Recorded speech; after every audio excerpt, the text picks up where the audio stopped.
ಅನಾವರಣ. ಶ್ರೀ ಭಗೀರಥ ಮಹರ್ಷಿಯವರ ಜಯಂತ್ಯೋತ್ಸವವನ್ನು ಯಾದಗಿರಿ ಜಿಲ್ಲೆಯ ಹುಣಸಗಿ ತಾಲೂಕಿನ ಹೆಬ್ಬಾಳ ಬಿ ಗ್ರಾಮದಲ್ಲಿ ಇಂದು ಸರಳವಾಗಿ ಆಚರಿಸಲಾಯಿತು. ಗ್ರಾಮದ ಗುರುಗಳಾದ ರುದ್ರಗೌಡ ಅವರು ತತ್ವ ಪದಗಳಿಂದ ಭಜನೆ ಮಾಡುವುದರ ಮೂಲಕ ಶ್ರೀ ಭಗೀರಥ ಮಹರ್ಷಿಯವರ ಭಾವಚಿತ್ರಕ್ಕೆ ಪುಷ್ಪಾರ್ಚನೆ ಮಾಡಿ ಪೂಜೆ ಸಲ್ಲಿಸಿ ಸರಳವಾಗಿ ಆಚರಿಸಲಾಯಿತು.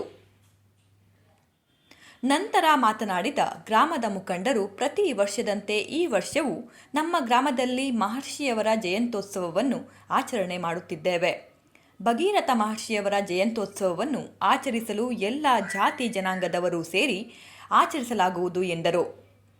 ಈ ಸಂದರ್ಭದಲ್ಲಿ ವೆಂಕನಗೌಡ ಪಾಟೀಲ್, ಗುರುನಾಥ್ ಗೌಡ, ಮಾಲಿ ಪಾಟೀಲ್, ಪರತರೆಡ್ಡಿ ಗೌಡ, ಪೊಲೀಸ್ ಪಾಟೀಲ್, ಈರಣ್ಣ ದೇಸಾಯಿ, ಶಾಂತಗೌಡ ಸಿರಿಗುಂಡ, ಪುರುಷೋತ್ತಮ ಪಾಟೀಲ್, ದೇವು ಪಾಟೀಲ್ ಹಾಗೂ ಹೆಬ್ಬಾಳ ಬಿ ಗ್ರಾಮಸ್ಥರು ಉಪಸ್ಥಿತರಿದ್ದರು.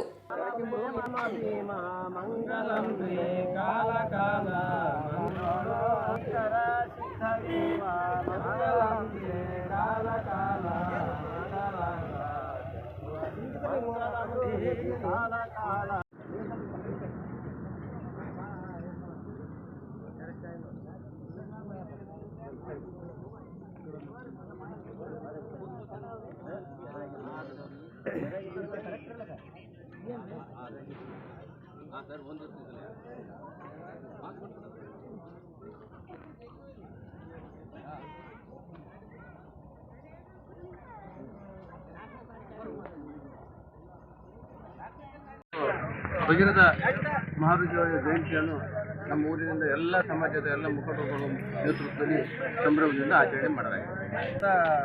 ಸಮಾಜದ ವತಿಯಿಂದ ಎಲ್ಲ ಭಗೀರಥ ಮಹರ್ಷಿಯವರ ಜಯಂತಿಯನ್ನು ನಾವು ಆಚರಿಸ್ತೀವಿ. ಇದರಲ್ಲಿ ನಮ್ಮ ಎಲ್ಲ ಊರಿನ ಎಲ್ಲ ಪ್ರಮುಖರು, ಎಲ್ಲ ಸಮಾಜದ ಮುಖಂಡರು ಕೂಡ ಭಾಗವಹಿಸಿ ಮಾತಾಡ್ತೀವಿ. ಈ ಒಂದು ಶುಭ ಸಂದರ್ಭದಲ್ಲಿ ಎಲ್ಲ ಸಮಾಜಕ್ಕೂ ಒಳ್ಳೆಯದಾಗಬೇಕು ನಾನು ಆಶಿಸ್ತೀನಿ. ಕ್ಯಾಮರಾಮ್ಯಾನ್ ಲಾಲಾ ಸಿಂಗ್ ರಾಠೋಡ ಜೊತೆ ಶಿವು ರಾಠೋಡ, ಹುಣಸಗಿ.